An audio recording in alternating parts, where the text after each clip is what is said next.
Gary, it's been 3 years since I've seen you, man. It's been way too long. It's nice to be back. It's nice to be back, man. We're always back here. This is like, I think the third time I've interviewed you in this room. And it's always awesome when I hear from you when we're in touch, man. So I'm hoping that we can kick that off again. I'd love it. Yeah, I love it. I want to start off, I have to ask you, I've got a ton of questions. I know we've got limited amount of time. I want to start off asking, how was VCon? I was watching it. It looked amazing. I was following everything online. It was great. We're really happy with it. I've been telling a lot of my friends and family, like, I really held back a lot, meaning since it was the first time, I didn't know what I was getting into.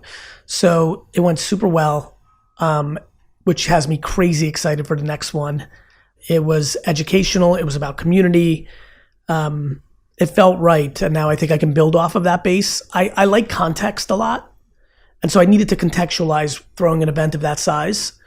Now that I've calibrated, I think about it like a fighter. The first round, they want to feel each other out. You want to take that first punch. Can you take the guy or gal's power?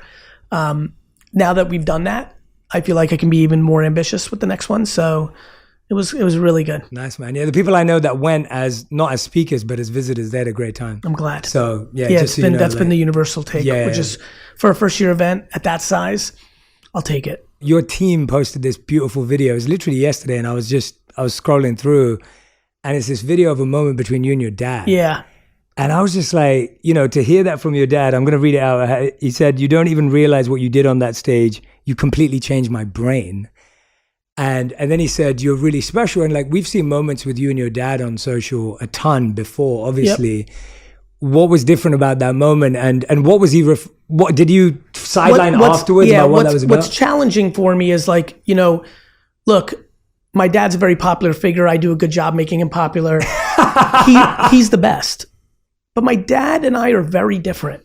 My dad grew up with a very different mom than I did. My dad grew up in a very different place. The USSR is not an optimistic place. A lot of Americans and a lot of people listening around the world don't know this. The USSR was a jail. It wasn't only that it was a difficult country. We have difficult countries around the world. You couldn't leave. I'm not educated. I think you can't leave North Korea, right? Like if you leave it, right? North Korea is the comp. Like you couldn't leave the USSR. So that's called jail. And so, he grew up in a very different place. That manifested in my father looking at his employees very differently than I do, looking at the world differently. And we had some very serious conversations in the last 96 hours because I made this connection point. I'm not going to put out there yet. I think that's for him to put out there if he wants to. But my last book, 12 and a half, Ingredients, what I realized when I wrote it was, it's not just empathy. It's not just ambition. Like we're the makeup of like these 3 combos, these 4 combos. In this situation, these 2 combos. And what I think happened is there was one ingredient that my dad wasn't using in combination that if he starts using the way he has been the last 2-3 days, everybody around him is going to be happier. But for me, selfishly, he's going to be happier. And I'm really glad that moment's connected. My dad's had stop and starts of like optimistic points of view in the past. We all have. I've had stops and starts with candor. Let me make it about myself. I'm finally over the hump in the last 3-4 years. But it was a special moment, and like I'm incredibly emotional about it because it could be a really big impact. It was really beautiful to see, man. Thank you, brother. And I loved how your response was like, "Dad, you should have come earlier." And look, it's fun to do this with you because you're also one of the human beings on earth that communicates in a way that helps people. It's a very heavy feeling to know that you can say something and can change someone's life. I think it's intoxicating. I think it's why a lot of therapists love their job. I think it's why a lot of people that are into meditation, I think it's why teachers love their job. I think it's why a lot of parents, my mom had real sadness, empty nest when AJ left. She was a Hall of Fame mother. When he left, she didn't get to play her, so I think for many of us around the world, we do it publicly, but a lot of people do it privately or in small microclimates. There's nothing like saying something that provides someone else value. When that person ends up being some of the people you love the most, that goes to a different planet. Yeah, no, it's really special. And I think what you just said there, it accorded with me because I think we always want the answer to be like, well, should I be this or should I be that? Right? You're talking about the opposites. And it's like, should I be affectionate or should I be assertive? And it's like, be It's always affectionately and. assertive. It's always and. Yeah, Something I've been exactly. really tapping into is and versus or. Yeah. I feel like I'm very affected because of our political temperature the last decade. You know, purple. America has been really told in many different ways, and it's a left and right issue. Yeah. This is not picking on any one party. It's just the climate. It's the popular culture. I am watching my friends and acquaintances and business associates change their opinion on issues because they feel they have to be 100% red or 100% blue. It's incredibly devastating to me. I know where they stand. I'm watching them change their mind because they're treating it as a tribe, and the answer is purple. Yeah. And so purple and versus or, this is a lot of the work I'm working on within myself through my content, affecting my team, and then, you know, family, team, employees, the world. You know, I'm spending a lot of time on it. And that's why that book was so fun for me, because, you know, I'm an enigma. I confuse people. I'm a contradiction. People struggle with it, and I see it as the strength. It is the and that makes me work. Like, I want to build the biggest companies of all time, yet I haven't come across a lot of people who really genuinely, naturally, DNA, I'm not special, luck of the draw, really want everyone else to win. Like, I'm really about that life. I love that you just said that, because I had a really dear friend who I respect, who we both know is very accomplished in their own world. He said to me recently, Jay, the reason why I love having conversations with you is because I can have a spiritual conversation. We can then switch to strategy, and then we can talk about content. And he's like, I appreciate that you're one person that we can go there. And that gave me permission to be that. Because, by the way, I'm the same paradox. People are like, well, you used to be a monk, but now you do media and you manage companies, and people can't not always figure that out. Like, but I am all of them, and I'm okay with that. And I'd rather be all of them than have to choose one. 100%. And a lot of people don't like juggling 6 balls. And I think that's awesome. I think life needs to be talked way more around self-awareness and self-love. Like, I can't pick one thing. Gary, so many of my friends, well-intended, most accomplished people on earth. Gary, if you ever decided to pick one thing and focus, you would. And I'm like, I would die. Yeah. You think, because you did and it works for you, that's awesome. And that's why when I make content, I say it with such passion and conviction. I'm always trying to use longer format platforms like this to take a step back and create some clarity. I'm asking people to do the things on their terms as passionately and all in as I am. I'll talk about tactics. Yes, TikTok is an arbitrage attention machine right now. Yes, I believe you should post 3-4 times a day, but you don't have to. And more importantly, if you dislike posting on TikTok the way I dislike reading, then you should do it never. Yes. And that's the part that people, they want everything so black and white when everything is gray. Absolutely. I'm always trying to share my conviction, talk about the ease of leaning into oneself, but remind people, don't be me. I have high energy. I have levels of charisma that aren't trained. Like, mommy and daddy made love at the right second, and I was born with certain things. It's the same reason that I've struggled with candor. Do you know how many 5-minute meetings I have that are such a waste of time because they could have been an 18-second reading of an email, but I can't do it. And I was a DNF student because even as a child, I had some sort of subconscious force that just wasn't interested in not being me. You know? Yeah. I just want that for more people. Like, and then that goes into a framework that I get very passionate about. My favorite thing about walking around Earth is how visceral I am against judging people. In an era that judgment of others has become the most popular pastime. But it starts with me not judging myself. I have standards, I have morals, but I don't beat myself up. And as you know, because I'm sure you're on the receiving end of different, but many of the same messages that I get. Oh, of course. People are just so good at beating themselves up. And I'm like, why? Like, everybody else sucks too. Like, great, so you're not good at this, or you missed your kid's baseball game and you're not a bad parent. We need, another thing, Jay, that I'm very passionate about, intent needs to have a seat at the table. We've eliminated the ability to try to figure out one's intent. You suck because of this. Do you know why they got there? Totally. Do you know how this happened? Like, we've just eliminated intent. So these are all the feelings I think through, but like, I definitely like doing a lot of things. Yeah. And I love what you're saying, because we'd rather project that label of judgment onto someone, because then we don't have to do the work to figure out how they got there. Yeah, I mean, envy and jealousy are incredibly powerful traits. I tend not to, a lot of my friends throw it out about me, about themselves. I actually never go there. It's very real. I'm just trying to figure out the solve. Yes. Which is like big things like, can we reframe success?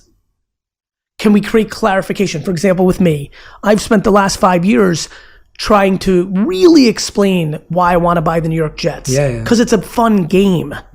Not like I need the New York, you know what I mean? Like I totally get I'm in a weird place now where I kind of want like Karen Thompson to buy the Jets and be the biggest person. Like, good job, Karen, you did it. Like, I'd want to try to buy the Jets. I don't need the Jets. I want to try to build big companies. It's fun. Process over the trophies. I don't need the trophies to close gaps of insecurity. And so like redefining success, I was at a talk right after VCon a couple days ago in Vegas. A lady said, you know, and she was so damn happy. And she's like, but I'm not, you know, making the dollars like everybody in this room. Like, are you happy? She's like, really happy. I'm like, you're the winner of the room. We have to redefine success. You know, I'm not against money. I'm an entrepreneur. I was born in the USSR and grew up in America. I'm like very pro anything in balance. Capitalism in balance excites me to no end. It's around merit. But we need to teach all of ourselves the simplicity of like, like redefining success. Well, that's the fascinating thing about self-awareness, going back to your earlier point, that I found that envy and jealousy, when you don't have self-awareness, you're envious and jealous of everyone. Correct. When you have self-awareness, it at least limits your envy and jealousy to what you do, and then you can actually do something with it and do something about it. And so self-awareness actually gets you halfway there in the battle against jealousy and envy. I'm obsessed with it. You know, it brings you better relationships. When a human is tone deaf of like how people are affected by them, they're in a very, very vulnerable spot. Self-awareness is very attractive and something that I hope society keeps pounding on. I believe that you're someone who has a even better private life than you do public life. Yeah, I mean, you know, obviously, listen, I've gone, you know, through my personal things like anybody else, but you know what? You know how I would answer that? I'm wildly content and at peace. And I don't think that would make sense to most people that consume me, because I'm so frantic as a communicator. I'm such high energy. I think the thing I always enjoy when people get close to me, and I'm looking at Dustin and Seth behind, is like there's incredible levels of confusion on the calmness and like the ability to absorb, you know, bad situations. And that has so much to do with personal life, right? Like friends and family, I feel really good about it. I think a lot of it has to do with the lack of expectation I have of others.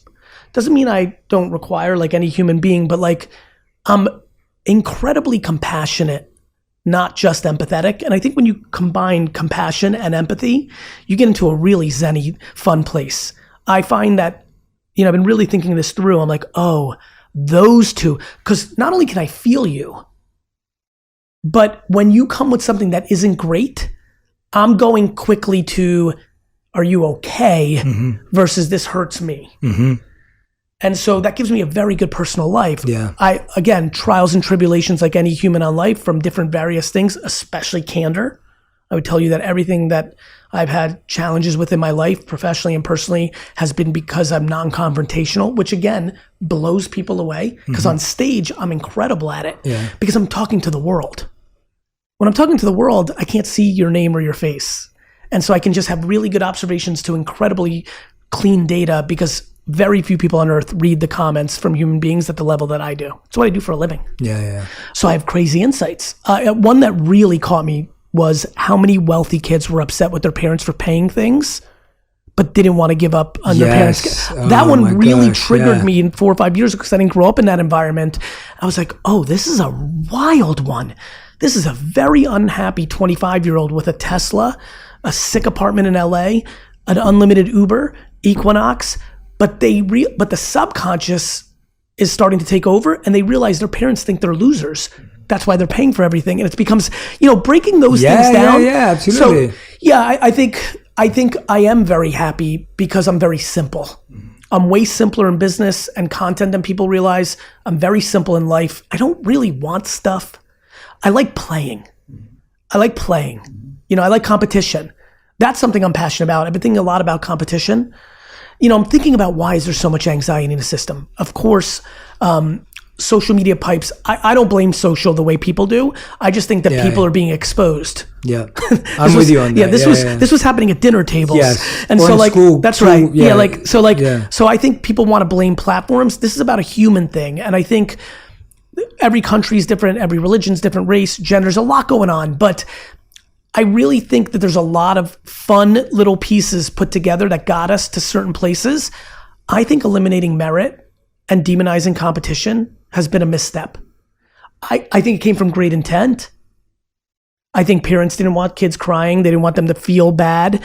But we started training that 18th place is the same as first place. Yeah. Eliminating merit is not a happy place. Yeah. It leads to a very unhappy place. Yeah. And so, you know, it's funny the things that get me going.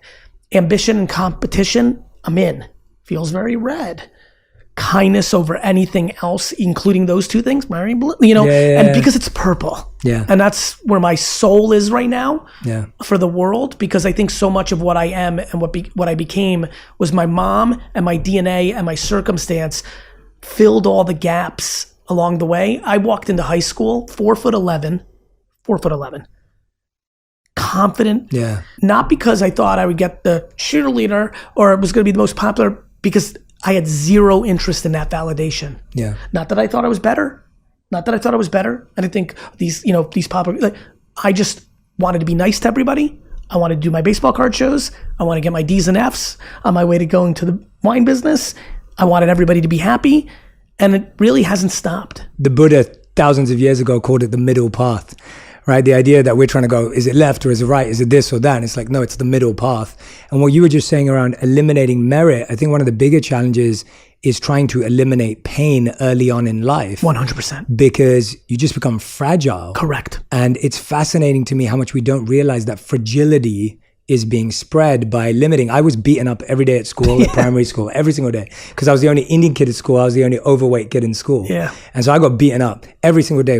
And it was just what I went through. And same as you, similarly, funnily enough, and we never talked about this, but people are always like, did that affect you? I'm like, no, not really, because I wasn't looking for love from that person. Correct. Because even then I knew that person had more pain in their life than me. They grew up on the council estate. Yeah. Their parents had a broken marriage. They had so much more context, even at that age, that I could go home to my mom and dad. Right? I think it's real. I think kids not going outside, like parents are too involved. I get it. Again, best intent. But I believe in it. Yeah. I believe that we have demonized losing when losing is the best. Mm-hmm. Like for me, it was school was telling me I was going to be a failure. So you have grown-ups left and right, friends, parents, and teachers. You will be a garbage. I mean, the favorite thing back in the 80s, you're going to be a garbage man. Big shout out to the garbage men and women, first of all. But that was the cliche thing in 84 to 87. Like, I can't wait to be, like, I'm going to be garbage. Like they just really, it was only college. It was only grades. So that, and then I competed 24/7. I was always competing. And when you compete all the time, you're losing a lot. And I cried from 6 to 12 every time I lost in anything. Video games, checkers, Uno, football, because I hated the feeling. But the layers of skin that I have, you know, and that makes sense to me about you. You can't be out there at the level we're out there if you don't have that stomach. You won't do it. You won't put yourself, we all now can. Everybody can put themselves out there. People won't do it if they don't have that layer of skin. And I agree with you. Like, and it's a tough challenge, but we have to get kids to like get comfortable with losing. Yeah, get comfortable with discomfort, even if they're not losing yet. Just getting comfortable with discomfort. And we've really gone the other way, especially if there's money. If the family has a couple bucks, it's been completely eliminated. Yeah. Parents are going to school fighting for their kids. Like, my kid should have got an A. Like, we're doing too much. And then they're 22 and they have to live life. And they go into the workplace and they're like, I should be the VP of this company, Gary. I'm like, you've been here 4 weeks. Yeah. I'm like, start your own company. Like, yeah. Like, you know what I mean? Like, have you found clever ways with your daughter to be able to do things like that? Like, have you found? Yes, I'm hacking all the time with my two kids. Yeah, how do you encourage losing? Competition. How do you do that with kids? Give me because I'm not a parent yet. Beat them. Oh. Beat them in everything. My dad used to do that to me. I wish AJ was here. Like AJ, my mom used to get so mad at me because we were siblings, not it's your child, and I'm 11 years older. So we're playing one-on-one basketball. I'm 18, he's 7, and I am beating him for a couple of reasons. 1, I believed it. 2, I didn't want to lose. 3, I always knew when it happened. I'm like, one day he's going to be 17. And I'm going to be, 28, and he's going to beat me. He's going to be, and like I needed to get my wins on the board because, I think beating them, I think talking about adversity, explaining non-conformant, leaning in, and so that's how. Yeah, I like that. And my dad was like that. It was really interesting because I think men and women react differently to that. But as a guy, like my dad was like that. He would never pass. He would get in front of an open goal, soccer I'm talking about. Yeah. Get in front of an open goal. He could pass to me for his son to score and he'd go and score. We'd be playing father and son for soccer. And honestly, I've been thinking a lot because I'm so soft-skilled. Yeah. There's so many moms I know that were like, we'll never let, like the dad is, I'm thinking about one couple right now where it's like, I just think it's a DNA trait. It's a culture trait. But I think competition and losing and adversity need to be championed 0 to 12 when they've been completely taken out of the equation. Yeah. And I believe the entitlement and the pain is a direct correlation. I really do. Yeah. I really do. What I got out of that was that it helped me become my own man because 100%. I didn't have my dad passing me the ball. I didn't have my dad passing it on. And so for me, it gave me no framework to have to force myself I took that to the extreme. By the time I was 18 or 19, this is really, I think my dad's about to start consuming my content. So I'm going to be I'm going to tread lightly here.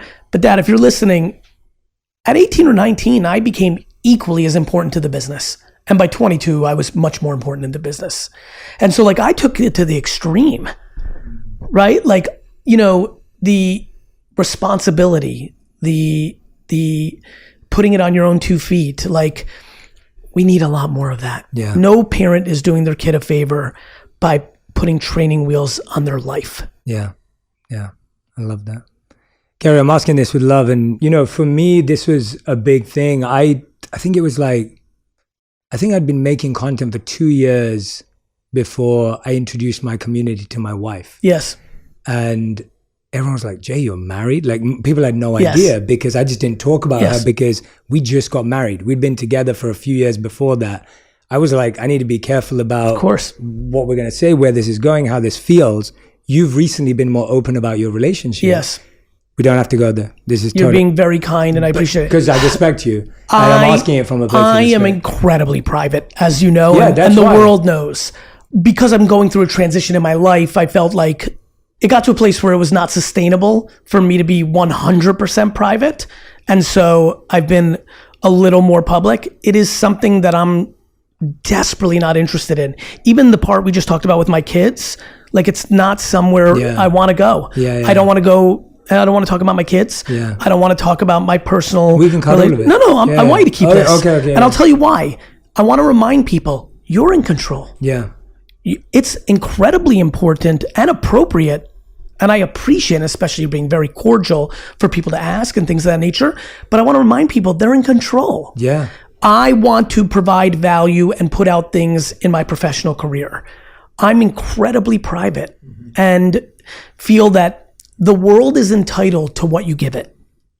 So when I watch people get upset when people get into their business, I'm like, you're giving them your business. By the way, you're leveraging your business. I don't want to leverage nor give my personal life to the world. I don't think that's the right way, by the way. I just think it's my way. So the reason I have a little bit to what you're referring to is it became not sustainable because it's been a long time. And like, I was in a transit, like it was the appropriate time. And I needed to just get some context out there, but it's not where I'm going to go. And that's what I was more interested by. To me, it's not. Listen, us being together, my brain goes into maximize the value at the highest levels because we have the opportunity to for as many people are listening. The takeaway there from my perspective is you're in control. You have a learning disability and you want to share it, mazel tov. You don't, great. It took me back to something less serious. It took me 15 years of public life to say I'm not candorous. And it's hurt me in my personal life and it's hurt me in my business life. You get to share what you want to share. And I think people should be careful of what they share. Yes. You share your abs like you're a good shaped dude, people are going to talk about your body for the rest of your life. Yeah. Yeah. But you did that. Yeah. You're going to show your kid all the time, they're going to talk about that. Relationship, they're going to talk. You're giving the world permission. Yeah. I prefer not to give the world permission because that's a sacred place for me. Yeah. You know, even look at my mom. She, like, the greatest gift I could give to the world is my mom to the world. The greatest. She's alpha me. She's more experienced. She's a different perspective. As a mom, she doesn't want it. The end. Right? I thought my dad and mom would be reverse. My dad, I never thought would love the limelight so much. But, you know, so I think if you're listening right now, please, if you're not going on social media because you have a skeleton in your closet, you have a disease, you have a bad, you know, situation, you're like me and like grew up in a family where like personal life is private. That's, I think, you know, in Russia, that was like, people would go to jail if anybody knew anything about you. So I think it ingrained in my parents, which then ingrained in me and my sister and brother. Like, we're private that way. You know, I think you have to understand you're in control. Facebook and TikTok and podcasts and YouTube don't make you do anything. Yeah. They don't make you do anything. I'm so glad you addressed that, because I think and this is why I brought it up, I think there's been a mask of false vulnerability that's been encouraged because of social media.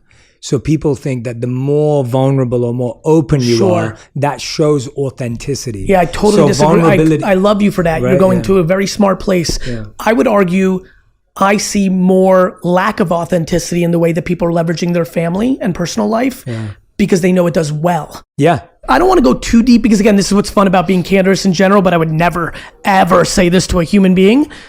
There's people who are leveraging their children for brand deals.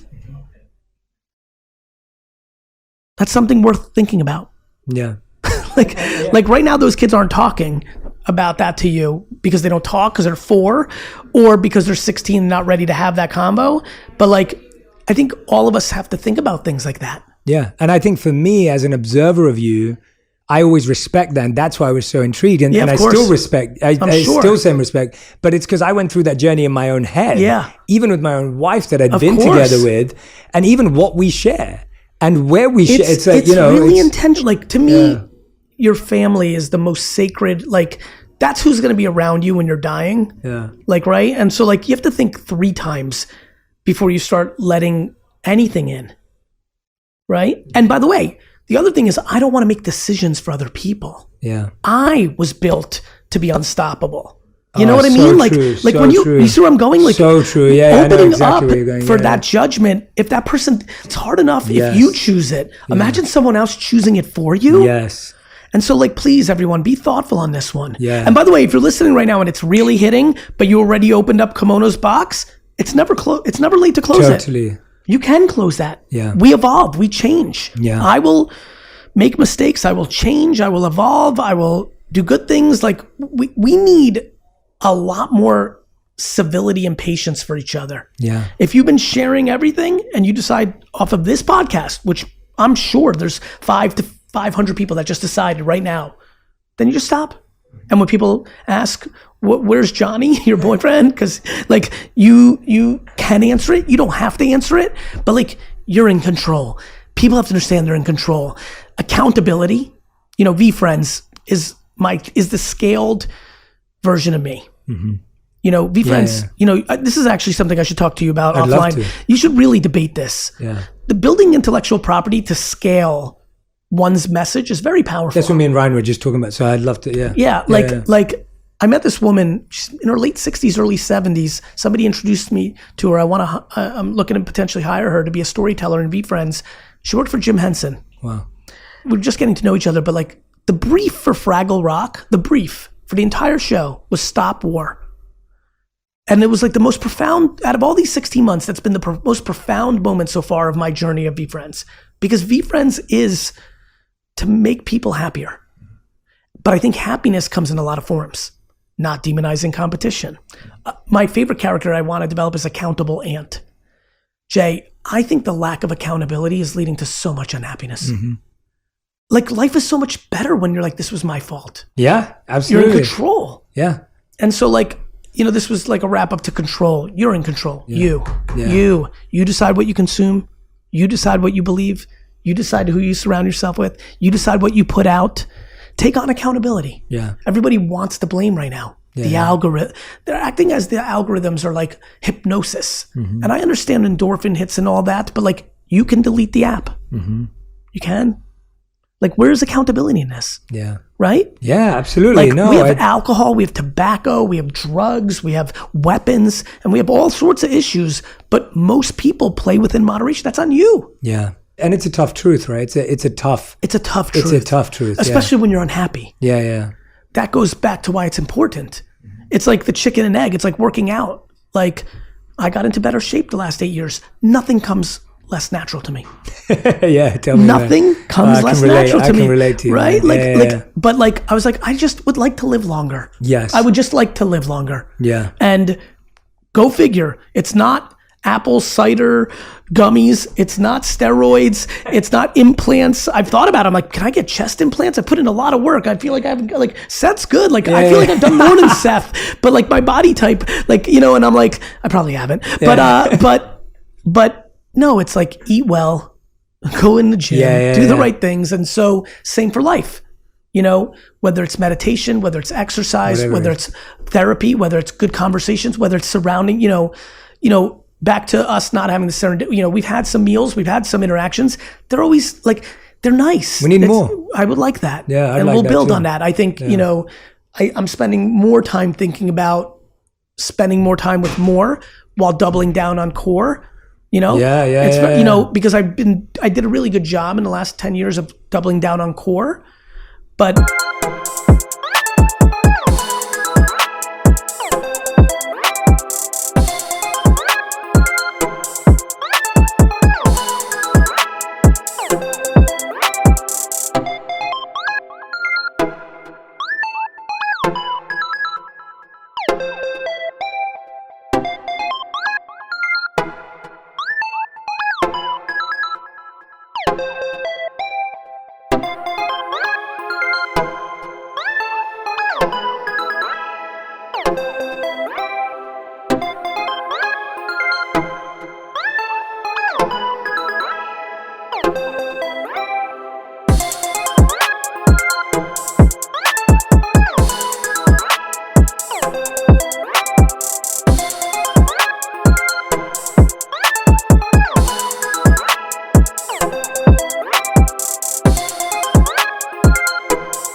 I think being as busy and I love what I do, I really do want to build out more of a friend network. I want to take more people from lightweight acquaintance to solid acquaintance. I want to take people from acquaintance to friend, from friend to best friend. And so I'm on a journey like everybody else, but I think that, I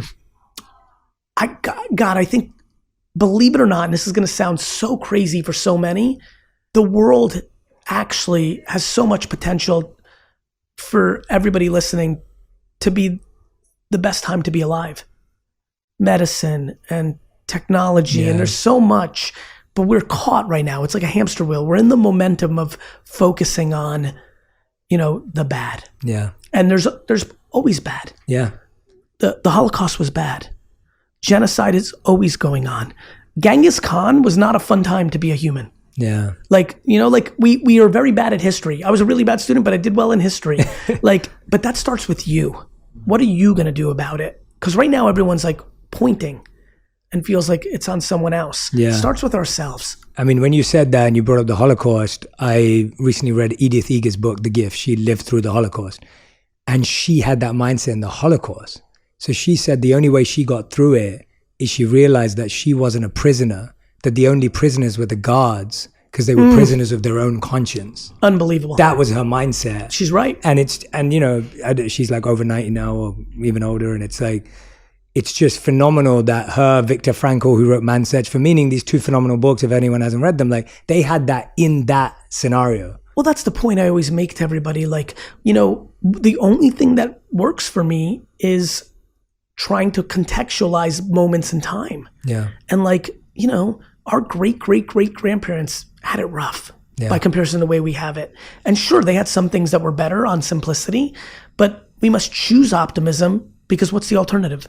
pessimism? Like, are you just going to decide? Because once you decide, where are you? Once you decide it's bad, it's actually bad. And so like, one of the things that makes me very passionate to communicate is practical optimism, or the fact that I believe negativity is much better at marketing than positivity. Oh, for sure. I feel a huge sense of responsibility. What has become, out of all the things you've pursued, because I'm guessing at different stages in your life, and anyone who hasn't heard, I've interviewed Gary twice before, so you can go back and listen to those.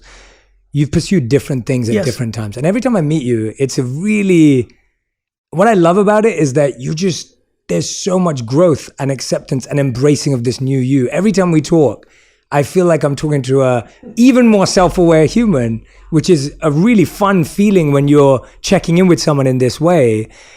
And so I go, what have you found currently to be the most worthy pursuit? Like, what is it that you're pursuing that you've found worthy of pursuit? It's always been the same thing for me. It's almost as if I'm living two separate lives. The most worthy pursuit is I am wildly gifted at helping other people.